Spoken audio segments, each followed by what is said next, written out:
ये एक पहली बात हो गई थी। दूसरी बात यही मैं समझा रहा था कि अगर इसका तात्पर्य समझे सूत्रकार का, इस ढंग से देखें तो ये कोई आपत्ति नहीं है इस सूत्र में, इसका माना जा सकता है सांख्यकार का। ये दूसरी दृष्टि है, इसलिए कुछ लोग इसको मानते हैं, कुछ लोग नहीं मानते हैं। आप चयन कर लीजिए कि आपको कौन किस तरह से व्याख्या समझ रही है। आप प्रक्षिप्त भी मान सकते हैं, नहीं भी मान सकते। अन्य किसी को पूछना है तो 5वें अध्याय के 60वें सूत्र तक हमने पिछली कक्षा में देखा था। अब कुछ और बिंदुओं पे चर्चा चल रही है, जुड़े हुए विषय हैं वैसे तो, और सांख्य दर्शन मूल तत्व की विवेचना और उससे संबंधित जो मिथ्या मान्यताएं हैं उनका स्पष्टीकरण बहुत करता है, और ये हमें तत्व तक पहुंचाता है, मूल तत्व तक, कि ये चीज ऐसी है, इसको ऐसे समझो। तो एक जो बहुत व्यापक रूप से आज भी चल रहा है, कल भी इस कक्षाओं में ये चर्चाएं चली कि परमात्मा और आत्मा एक ही हैं या अलग अलग हैं, जीव ब्रह्म का अंश है या नहीं है। बहुत लोग एक ही मानते हैं, उसको जीव ब्रह्म का ही अंश मानते हैं, कुछ अलग भी मानते हैं। तो ये बातें पहले भी चलती थी, और व्यक्ति को यूं लगता है कि भाई जब हम एकाग्र हो जाते हैं या बहुत अच्छी स्थिति में पहुंचते हैं तो बस अपना बोध होता है, संसार तो चला जाता है, बस अपना बोध होता है, परमात्मा तो वहां पता नहीं लगता है। परमात्मा तो अलग से लगता ही नहीं है, जो अंतिम बसता है वो तो बस मैं ही बसता हूं, तो मैं ही हूं और तो कुछ है ही नहीं, ऐसा प्रतीत होता है, ऐसे मैं ही सब जगह हूं, ऐसा बहुत साधक बोलते हैं। यहां भी एक थे, वो भी बोल रहे थे, ऐसा भी चले गए हैं, और भी कई जने बोलते हैं। तो आत्मा और परमात्मा एक हैं या अलग अलग हैं, इस बिंदु पर सांख्यकार अपना अभिप्राय प्रकट कर रहे हैं, अपना सिद्धांत बता रहे हैं। तो 61वां सूत्र बोलेंगे, न अद्वैतम आत्मनो लिंगात तद्भेद प्रतीते। आत्मनो अद्वैतम न, आत्मा का अद्वैत नहीं है। अद्वैत का मतलब एक ही है, द्वैत मतलब अलग अलग है, एक ब्रह्म एक जीव, दो अलग अलग। द्वैत का मतलब अलग अलग होना, और अद्वैत का मतलब एक ही होना। तो जो अद्वैत है कि केवल ब्रह्म ही है, आत्मा का बारे में ये सोचना कि वो केवल एक ही तत्व है, बोले ऐसा नहीं है। न अद्वैतम आत्मना, आत्मा का अद्वैत नहीं है। मेरे में भी वही आत्मा, आप में भी वही आत्मा, सब प्राणियों में वही आत्मा, आत्मा तो सबकी एक ही है, ऐसा बहुत बोलते हैं। ये भेद बुद्धि तो अविवेक के कारण से है, आत्मा तो सबकी में एक ही है, सब एक ही आत्मा है। जो आत्मा यहां है वही आत्मा वहां है, इसलिए समझो कि मैं दूसरे का कुछ अपमान करता हूं या दुख देता हूं तो अपने को ही दे रहा हूं। इस पे अध्यात्म खड़ा है और भावनाएं खड़ी हुई है। आत्मवत भाव तो हम भिन्न भिन्न मानते हुए भी कर सकते हैं। जैसी आत्मा मेरे में है वैसी दूसरे में भी है। एक है मतलब एक जैसी है, ये तो कह सकते हैं, लेकिन एक ही है, अलग अलग नहीं है, उसका ये निषेध करें। न अद्वैतम आत्मनः, आत्मा का अद्वैत नहीं है, भिन्न भिन्न है आत्मा। पीछे भी आया था जीवात्माओं का बहुत्व, परीक्षा में आप लोगों ने बहुत कम ने उस बहुत्व को लिखा, आत्मा का जो स्वरूप का पूछा था एक प्रश्न पहली वाली में, तो ये बहुत्व को प्रतिपादित करते हैं। कुछ मुक्त आत्माएं हैं, कोई बद्ध आत्माएं हैं, बद्ध आत्माओं में भी कोई सुखी है, कोई दुखी है, कोई सो रहा है, कोई जग रहा है, भिन्न भिन्न स्थितियां हैं, कोई ज्ञानी है, कोई अज्ञान की अवस्था में, ये भेद देखा जाता है, भिन्न भिन्न है। तो ये आत्मा का, जीवात्मा का भी अनेकत्व मानते हैं और ब्रह्म की अपेक्षा आत्मा भिन्न है ये भी मानते हैं। तो कहा न अद्वैतम आत्मना, क्यों मानते हैं ऐसा? तो बोले लिंगा तद्भेद प्रतीते, लक्षणों से उनकी भिन्नता प्रतीत होती है। दोनों के लक्षण अलग अलग हैं, इसलिए अलग अलग हैं। अगर लक्षणों में भेद नहीं होता तो फिर भी हम कह सकते थे कि जो ब्रह्म है वही मैं हूं, कोई अंतर नहीं है, मैं ब्रह्म का ही अंश हूं, मैं ब्रह्म ही हूं, स्वयं ही मैं ब्रह्म हूं। ऐसा कह सकते थे यदि लक्षणों में भेद दिखाई नहीं देता, लेकिन लक्षणों में भिन्नता है। लिंगात लक्षणों से तत्भेद प्रतीति, उसके भेद की प्रतीति होती है, प्रत्यक्ष होता है हमारे को, और शास्त्रों में भी लिखा हुआ है। परमात्मा के लिए शास्त्रों में कहा कि वो अभोक्ता है, हम तो भोग करते हैं, सुख दुख को भोगते हैं। परमात्मा अविद्या से रहित है, हम तो अविद्या से युक्त होते हैं। परमात्मा बंधन में नहीं आता, हम तो बंधन में आते हैं। परमात्मा शरीर से रहित है, हम तो शरीर से युक्त होते हैं, इत्यादि। जन्म मरण हमारा होता है, उसका तो जन्म मरण नहीं होता। वो सर्वज्ञ है, हम तो सर्वज्ञ नहीं है। ये भेद की प्रतीति होती है। इससे पता लगता है कि ना आत्मनो अद्वैतम, आत्मा का अद्वैत नहीं है, यानी द्वैत है, अलग अलग है। ये अभी प्रकृति को बीच में नहीं लिया है, अभी केवल चेतन तत्व की बात चल रही है, परमात्मा और आत्मा में। और शास्त्र में भी लिखा है, वेद में हम त्रैतवाद के लिए जो मंत्र बोलते हैं प्राय, द्वा सुपर्णा सयुजा सखाया समानम वृक्षम परिशस्व जाते, तयोहो अन्य, उन दोनों में से एक वृक्ष पे दो पक्षी बैठे, उपमा है समझाने के लिए, दृष्टांत केवल। तयोर अन्य पिप्पलम स्वादुवत्ती, एक तो इसके स्वादु स्वादु फलों को खाता है, यानी भोग करता है। अनशनन अन्यो अभिचाकशीति, और दूसरा है अनशनन, न खाता हुआ, केवल देखता है, दृष्टा भाव से दूसरे को देखता है, ये कैसा कर रहा है, क्या खा रहा है, क्या पी रहा है, क्या भोग रहा है। ये भेद है दो चेतन तत्वों में। तो शब्द प्रमाण से भी मिलता है, लक्षणों से भी हमें पता लगता है। जो लक्षण परमात्मा के बताए गए वो तो हमारे में नहीं घटते। ये अद्वैत नहीं है, भिन्न भिन्न है। हो गया। तो दो चेतनों का तो, परमात्मा का, आत्मा का, ब्रह्म का, जीव का तो भेद है। तो अब अद्वैतवादी जो मानते हैं कि ब्रह्म ही ये प्रकृति जगत कार्य जगत रूप में बदल गया, तो क्या उससे परमात्मा का अद्वैत है, उससे अभिन्नता है? तो उसका उत्तर 62वें सूत्र में दे रहे हैं। बोलिए, न अनात्मना अपि प्रत्यक्ष बाधात, अनात्मना अपि, जो आत्मा नहीं है यानी जो जड़ है, उसके साथ भी न आत्मा का अद्वैत नहीं है, यानी द्वैत है। जो आत्मा नहीं है यानी जो जड़ है, उससे आत्मा की, परमात्मा की भिन्नता नहीं है, अभिन्नता नहीं है, अद्वैत नहीं है, द्वैत है, भिन्नता है। तो न अनात्मना भी, क्यों? प्रत्यक्ष बाधा, प्रत्यक्ष की बाधा होती है। यदि हम उस अनात्मा को भी ब्रह्म मान लेंगे, इस जड़ को भी, तो प्रत्यक्ष है कि इनमें चेतना नहीं होती है, इनको सुख दुख की अनुभूति नहीं होती है, ये ज्ञानवान नहीं है, इनमें इच्छा और प्रयत्न नहीं है। इससे ये सिद्ध होता है कि इसके साथ, ये जड़ वस्तुएं हैं, इसके साथ भी ब्रह्म का अद्वैत नहीं है, द्वैत है, ये भी भिन्न भिन्न है। तो न अनात्मना भी प्रत्यक्ष बाधा, मान भी लेंगे तो प्रत्यक्ष की बाधा होगी, मानते रहेंगे, व्यवहार में तो विपरीत ही लगेगा उनको, हो ही नहीं सकता। ये प्रत्यक्ष जो है, प्रत्यक्ष के आगे फिर क्या चलेगा? ये तो बहुत स्पष्ट है हमारे, प्रत्यात्म वेदनीय है, हर व्यक्ति अनुभव करता है। इसलिए जड़ और ब्रह्म, ये प्रकृति और ब्रह्म भी अलग अलग है, द्वैत है इनमें। तो जीवात्माओं से भी ब्रह्म अलग है और प्रकृति से भी अलग है। अगला सूत्र इसी को और पुष्ट कर रहे हैं, एक साथ, अभी अलग अलग कहा था, अब एक साथ कहते हैं। 63वां सूत्र बोलिए, न उभाभ्याम तेनैव, इन दोनों से, यानी जीव से और प्रकृति से, इन दोनों से परमात्मा का, ब्रह्म का अद्वैत नहीं है। अद्वैत नहीं है, इसकी अनुवृत्ति आ रही है पीछे से, यानी द्वैत है।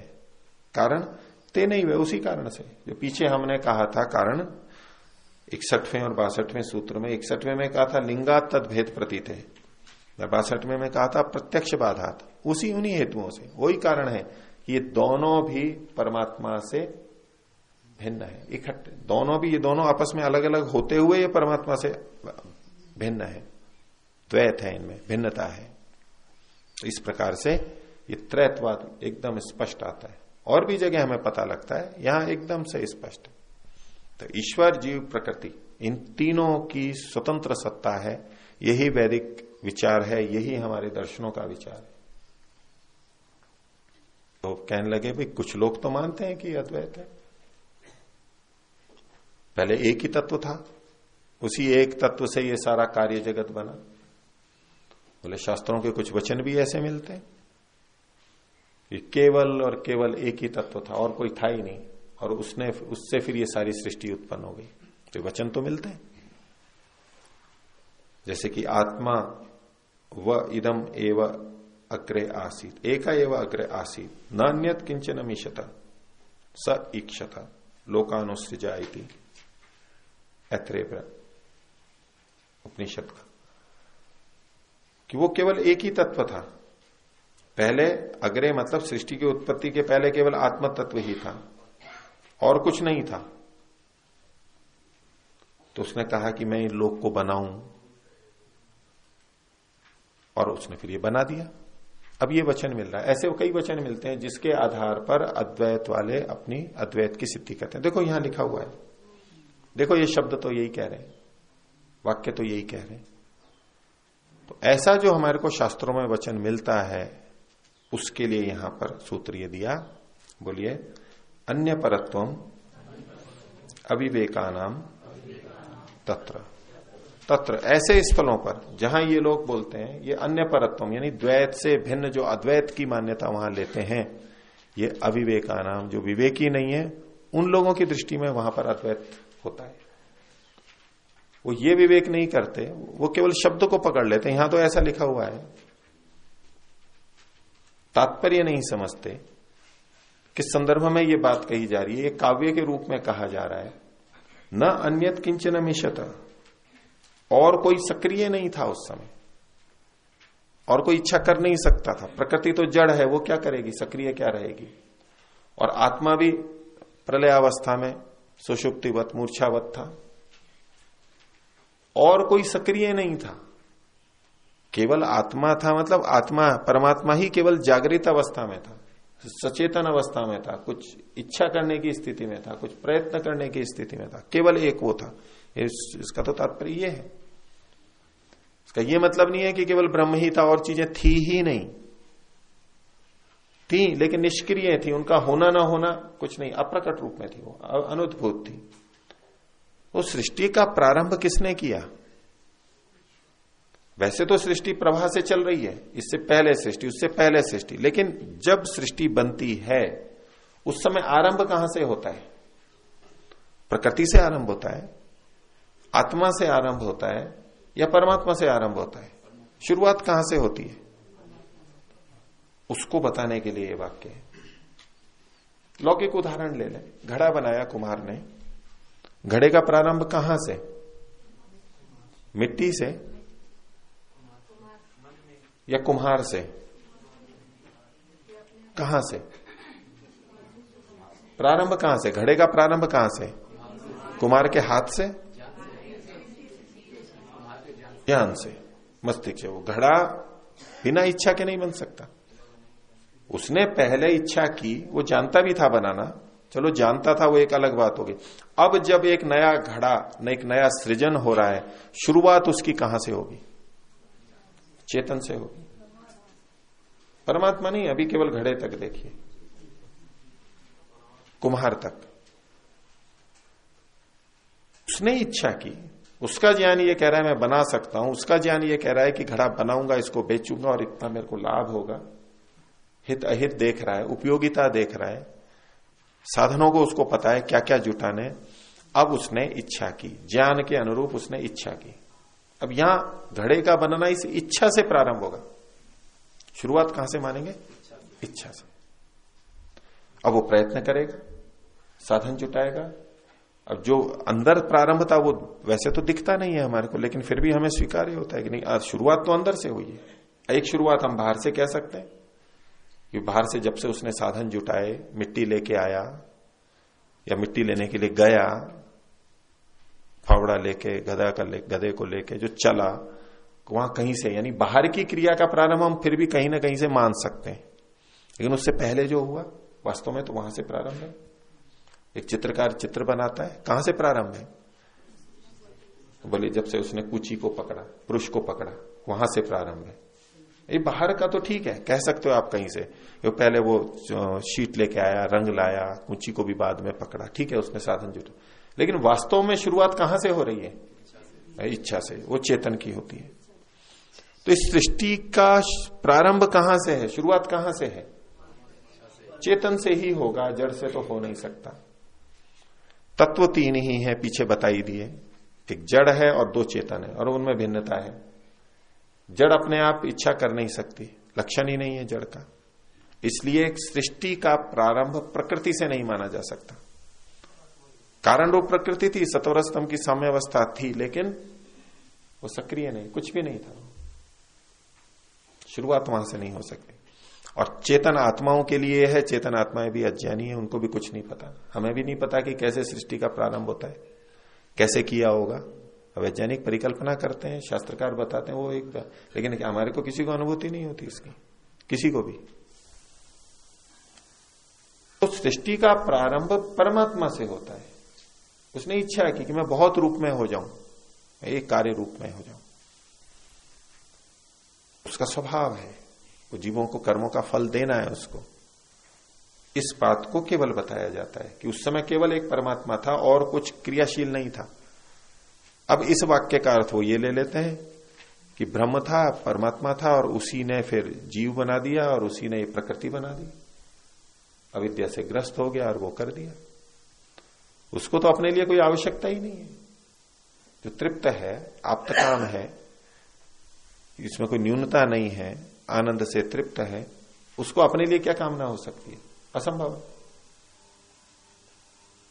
तो इस तरह के वाक्यों से जो लोग अद्वैत को लेते हैं, उसके लिए सूत्रकार कह रहे हैं अन्य परत्वम अविवेकानाम तत्र। ऐसे स्थलों पर जो अन्य परत्व लेते हैं, द्वैत से भिन्न अर्थ ले लेते हैं, अद्वैत को ले लेते हैं, वो अविवेकानाम उनको है जो विवेक नहीं है जिनमें, जो समझ नहीं रखते, वो ऐसा अर्थ ले लेते हैं।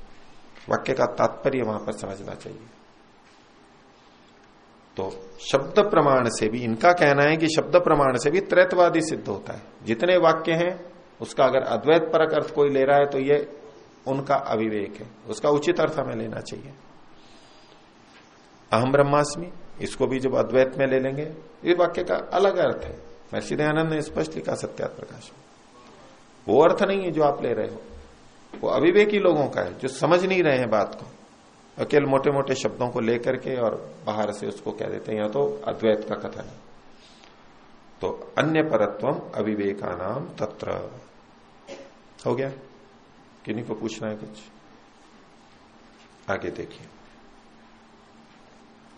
अब ये तीन चीजें तो मान ली, ठीक है, ईश्वर, जीव और प्रकृति, और ये कार्य जगत है। ये कार्य जगत कैसे बन गया, इसका उपादान कारण क्या है, ये प्रश्न बना हुआ। चलो एक जड़ चीज भी मान ली, अलग है चेतन से, चेतन ब्रह्म अलग हो गया, जीव अलग हो गया। तो अद्वैत वाले जिस ढंग से ब्रह्म को ही इसका उपादान कारण मानते हैं, अथवा इस प्रकृति को अविद्या के नाम से भी बोलते हैं, तो वो ठीक है या नहीं है, उसका समाधान 65वें सूत्र में दिया। बोलिए। न आत्मा अविद्या न उभयम जगत उपादान कारणम निसंगत्वात्। कहते हैं कि न आत्मा और न अविद्या जगत का उपादान कारण है। जगत का उपादान कारण न तो आत्मा है, यानी चेतन तत्व इसका उपादान कारण नहीं हो सकता, ये जड़ है। चेतन से यदि बनेगा तो चेतन ही होगा। तो 65वां सूत्र है कि न आत्मा अविद्या, आत्मा और अविद्या ये दोनों न उपादान कारणम, उपादान कारण नहीं है, अलग अलग। आत्मा भी उपादान कारण नहीं है इस जगत का, और न अविद्या उपादान कारण है, ऐसा जो मानते हैं वो गलत है। और आगे कहा न उभयम, ये दोनों मिलकर के भी उपादान कारण नहीं है, कि आत्मा के साथ अविद्या जुड़ गई और दोनों मिलकर के अब इस कार्य जगत का निर्माण कर देते हैं, वो उपादान के रूप में आते हैं। उपादान मतलब वो द्रव्य वहां पर आता है, जैसे घड़े का मिट्टी, कपड़े का सूत, कपास, ये जो उपादान कारण है, न तो आत्मा हो सकता है, न अविद्या हो सकती है, अविद्या तो अवस्तु रूप है, और आत्मा अविद्या से ग्रस्त हो जाए तब आत्मा उपादान के रूप में आ जाए, जैसा ये लोग मान लेते हैं, बोले वो भी नहीं है। न उभयम जगत उपादान कारणम। क्यों? निसंगत्वात्। ये जो आत्मा परमात्मा है ये तो निसंग है, इसके साथ पहले तो अविद्या जुड़ ही नहीं सकती है, और वो इस रूप में आ ही नहीं सकता है, बद्ध हो ही नहीं सकता है। निसंगत्वात्, निसंग होने से। तो यहां परमात्मा का भी ग्रहण होगा और आत्मा का भी कर सकते हैं। तो परमात्मा का तो हम कर ही सकते हैं ग्रहण, आत्मा का भी यहां पर ग्रहण कर सकते हैं। आत्मा शब्द से परमात्मा आत्मा दोनों का होगा। तो ये इस जगत का उपादान कारण नहीं हो सकते निसंग होने से। यानी कोई और उपादान कारण है। वो क्या है? वो इन्होंने पहले भी बताया। सत्वरजस्तम साम साम्यावस्था प्रकृति। ये जो प्रकृति है सत्वरस्तम, ये इसका उपादान कारण है। जड़ से ही जड़ चीजें बनती हैं। हो गया? अब अगली बात, पीछे बताया था कि परमात्मा और आत्मा इन दोनों में अद्वैत नहीं है, द्वैत है, भिन्न भिन्न है। ये इनके लक्षणों में क्या भिन्नता है? और तो उसकी एक भिन्नता बता रहे हैं, वो अगले सूत्र में बता रहे हैं। बोलिए 66वां सूत्र। न एकस्य आनंद चिद्रूपत्वे द्वयोः भेदात्। दोनों में भेद होने से, दो कौन? परमात्मा और आत्मा, ब्रह्म और जीव, इनमें भिन्नता होने से, भेद होने से क्या है? न एकस्य, उनमें से एक ऐसा है जिसमें आनंद और चिद्रूपत्व नहीं है। आनंद यानी सुख, आनंद जिसको हम बोलते हैं, जिसकी प्राप्ति के लिए प्रयास करते हैं, और चिद्रूपत्व, चिद्रूपत्व मतलब चेतनता। इन दोनों में से एक ऐसा है जिसमें दोनों नहीं है। अब इसका यह तात्पर्य नहीं है कि एक ऐसा है जिसमें न तो आनंद है और न चेतनता है, यह अर्थ नहीं है इस सूत्र का। लगेगा यूं कि एक ऐसा है जिसमें ये दोनों नहीं है। दोनों नहीं है मतलब दोनों एक साथ नहीं है, एक ही है उसमें। इन दोनों में से एक ऐसा है जिसमें ये दोनों है, और एक ऐसा है जिसमें ये दोनों नहीं है। एक ऐसा है जिसमें दोनों है, यानी परमात्मा ऐसा है जिसमें जो चेतन रूप भी है, चिद्रूप भी है और आनंद स्वरूप भी है। और दूसरा कौन है? आत्मा। वो कैसा है? उसमें ये दोनों नहीं है। दोनों नहीं है क्या मतलब? एक है, चिद्रूपत्व है, आनंद नहीं है उसमें। ये वाक्य की रचना का ध्यान देना, नहीं तो यूं अर्थ ले लेगा कोई भी, दोनों नहीं है मतलब कुछ भी नहीं है। बोले इसके पास में कार भी है, स्कूटर भी है, दोनों है। बोले तेरे पास तो दोनों नहीं है। दूसरे को कहा, क्या मतलब है दोनों नहीं है का? एक तो यह है कि ना कार है ना स्कूटर है, और एक है कि तेरे पास तो केवल स्कूटर ही है, कार नहीं है, इसलिए तेरे पास दोनों नहीं है। भाषा का प्रयोग इस अर्थ में भी होता है। तो इसमें कहा जैसे हम सच्चिदानंद स्वरूप बोलते हैं, सच्चिदानंद, सत्य, चित और आनंद, ये तीन शब्द हम बोलते ही हैं।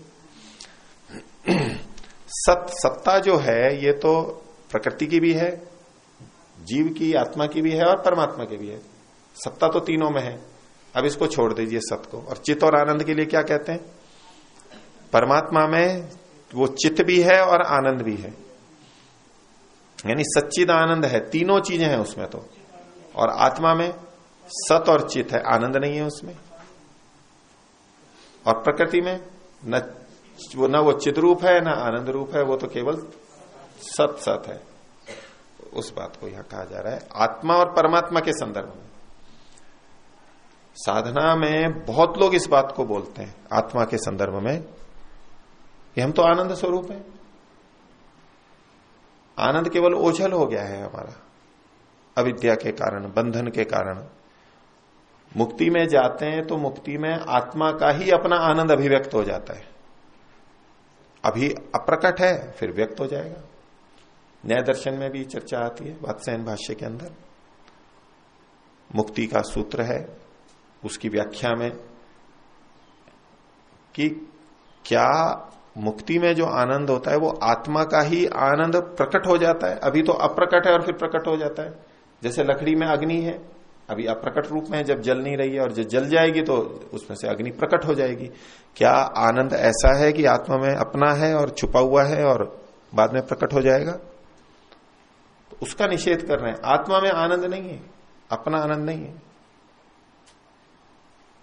जने इस अध्यात्म में ऐसी ही व्याख्याएं करते हैं सारी, हम अपने स्वरूप को भूले हुए हैं। स्वरूप को भूले हुए। अब ये वाक्य तो सब जगह लगेगा, उचित भी है और अनुचित भी है। किस संदर्भ में बोला जा रहा है? हम अपने आत्म स्वरूप को भूले हुए हैं, चित्त स्वरूप को। लेकिन वो किस रूप में कहते हैं? आनंद स्वरूप है और हम अपने को भूले हुए हैं। कैसे? जैसे कस्तूरी मृग की गंध तो उसकी नाभि में है, लेकिन उसको पता नहीं है, वो इधर उधर घूम रही है। कस्तूरी कुंडल बसे, उसकी नाभि में है, उसको पता नहीं है तो घूम रहे हैं। ऐसे ही आनंद तो हमारा अपना है, हमारे अंदर ये कहां भटक रहे हैं इधर उधर प्रकृति में। ऐसी व्याख्याएं होती हैं। हाँ, अगर हम इसका तात्पर्य कोई ये ले रहा है कि आत्मा के अंदर जो परमात्मा है उसमें आनंद है, वहां तक ठीक है, अगर अभिप्राय ये है उस वाक्य का। लेकिन अगर इसका अभिप्राय यह है कि अपना आनंद तो हमारा खुद का है, हम तो स्वयं आनंद रूप हैं, ये गलत सिद्धांत है। उसके निषेध के लिए सूत्र बनाया, नैकस्य आनंद चिद्रूपत्वे।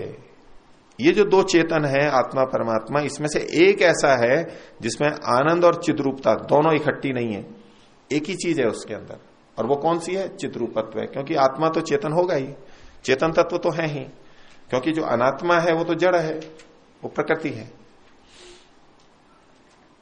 तो आत्मा का अपना आनंद नहीं है गुण। प्रकृति के संपर्क से वो सुख दुख का अनुभव करता है। सुख दुख को अनुभव करने की सामर्थ्य है उसमें, सुख को अनुभव करने की सामर्थ्य है, आनंद को अनुभव करने की सामर्थ्य है। लेकिन प्रकृति के सन्निकर्ष से, इंद्रियों की सहायता से अनुकूलता प्रतिकूलता का बोध होने पर उसको सुख दुख होते हैं। और मुक्ति में परमात्मा की सहायता से परमात्मा का आनंद जब मिलता है तो उस आनंद को भी वो भोगता है, उसको वो अनुभव कर सकता है। अनुभव करने की सामर्थ्य है, लेकिन आनंद उसका रूप नहीं, आनंद स्वरूप नहीं है एक इनमें से। लेकिन एक तो आनंद स्वरूप है और वो है ब्रह्म परमात्मा, उसी को पाने के लिए साधना की जाती है। तो नैकस्य आनंद चित्रूपत्वे द्वयोर भेदा, दोनों में भेद होने से। अगर दोनों में आनंद भी होता तो दोनों में कोई भेद नहीं होता। दोनों में आनंद होता, दोनों में समान आनंद होता, तो फिर क्या भिन्नता थी दोनों में? एक ही हो जाते फिर तो। और फिर तो आत्मा परमात्मा को पाने का प्रयास भी क्यों करता? वो खुद आनंद स्वरूप है। लेकिन पूरी वैदिक विचारधारा में, वैदिक धर्म में ईश्वर को पाकर के ही वो कृतकृत्य होता है, अपने आप में नहीं हो पाता है। अपने आप में आनंद ही नहीं है उसका। तो नैकस्य आनंद चित्रूपत्वे द्वयोर भेदात्। हो गया इतना? आगे देखिए, बोले कि अच्छा आनंद रूप नहीं है आत्मा, लेकिन मुक्ति में तो वो आनंद ही हो जाता है, आनंद से युक्त हो जाता है या नहीं? ऐसा वचन मिलता है।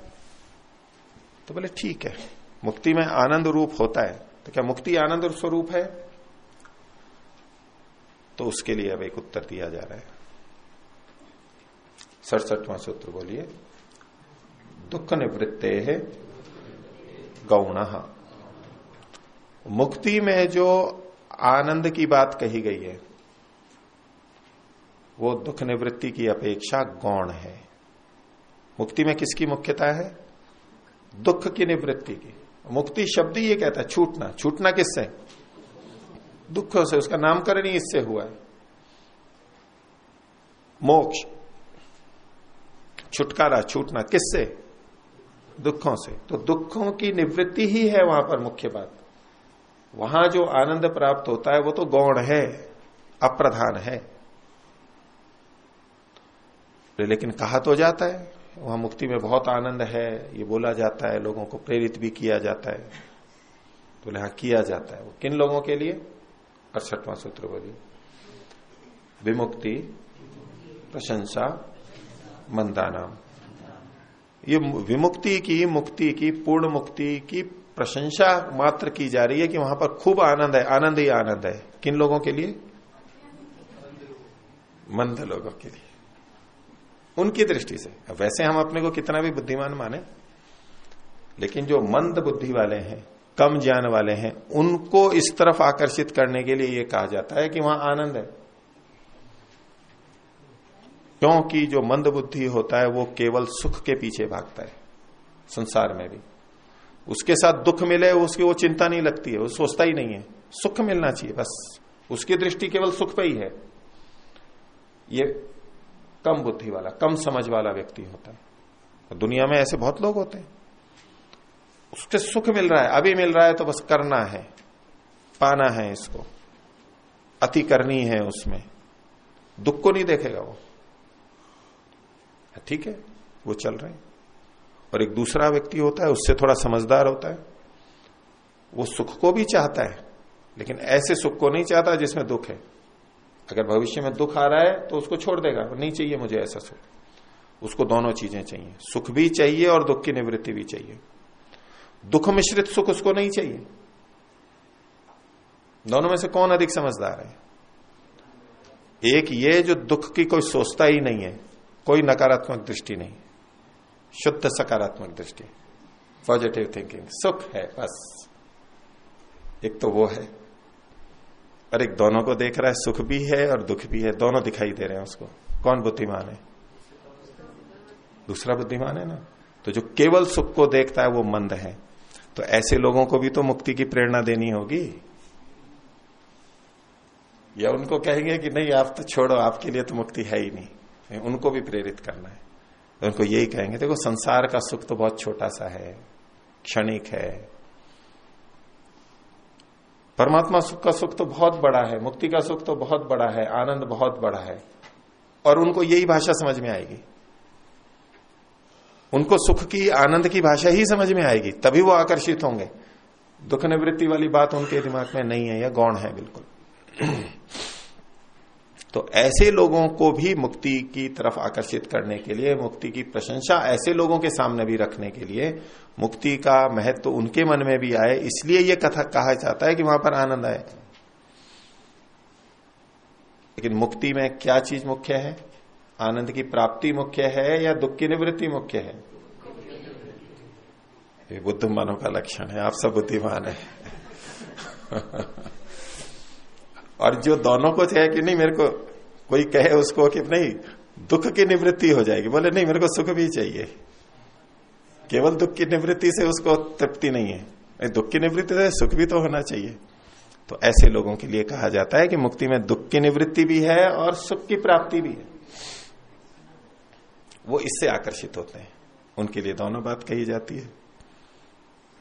अब जो उत्तम होते हैं, जैसे कि सांख्य दर्शनकार थे, इन्होंने ये तो कहा लिखा, त्रिविध दुख अत्यंत निवृत्ति अत्यंत पुरुषार्थ। इनको तो बस दुख ही दुख दिखाए, पूर्ण नकारात्मक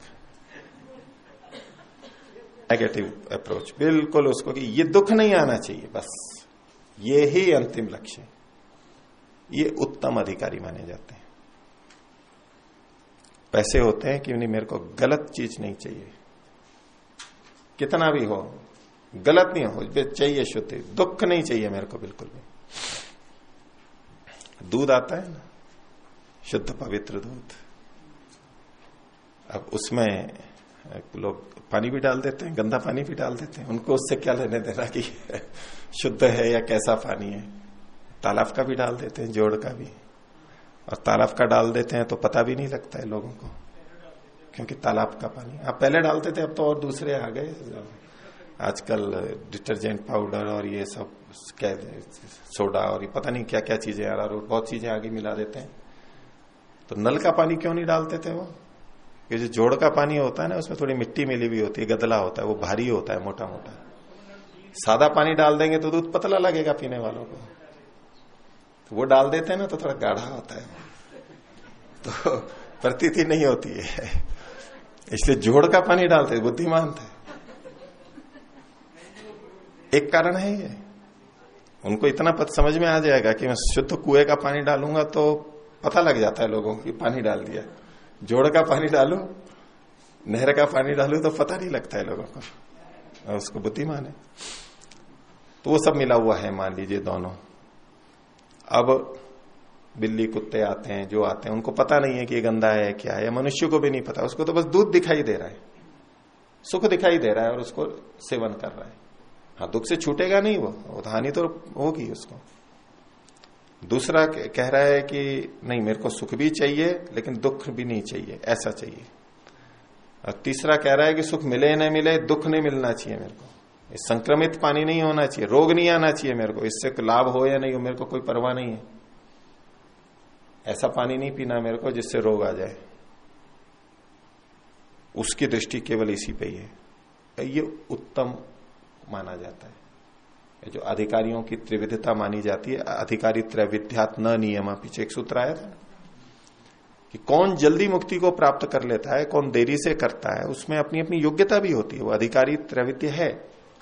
और एक ये भी अधिकारीपन को बताता है कि जो व्यक्ति केवल सुख प्राप्ति को लक्ष्य बना करके साधना कर रहा है, वो अधिकारी तो है लेकिन निम्न अधिकारी है, देरी से प्राप्त करेगा, करेगा तो सही, और उसको बार बार संसार के सुख आकर्षित करेंगे क्योंकि उसको सुख चाहिए और इधर अभी मिल नहीं रहा है ईश्वर का सुख।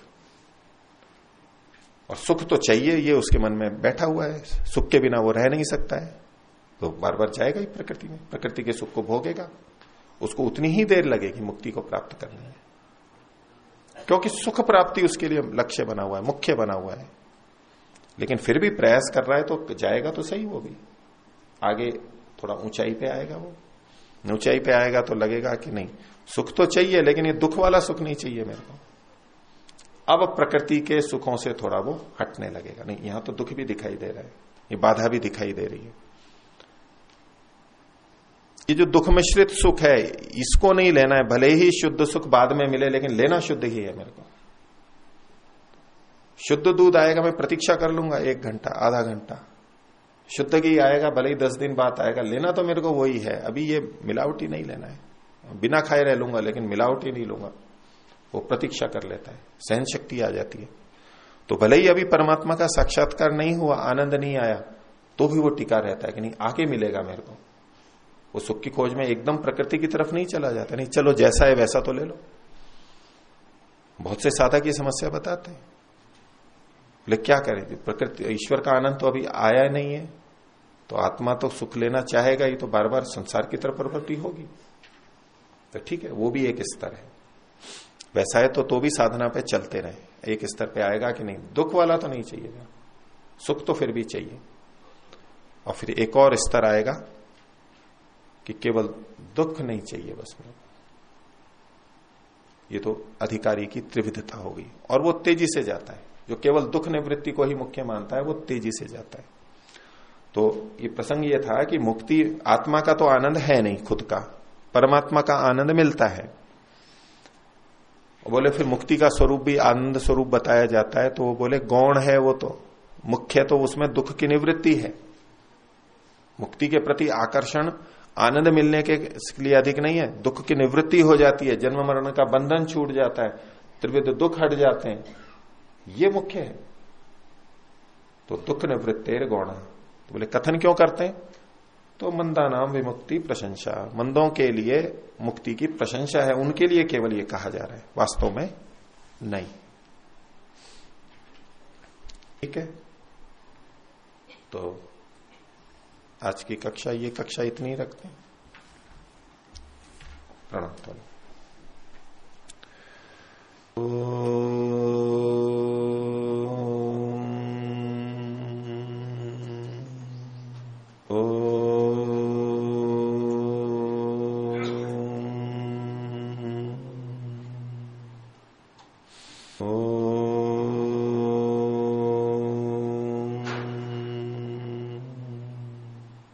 सादर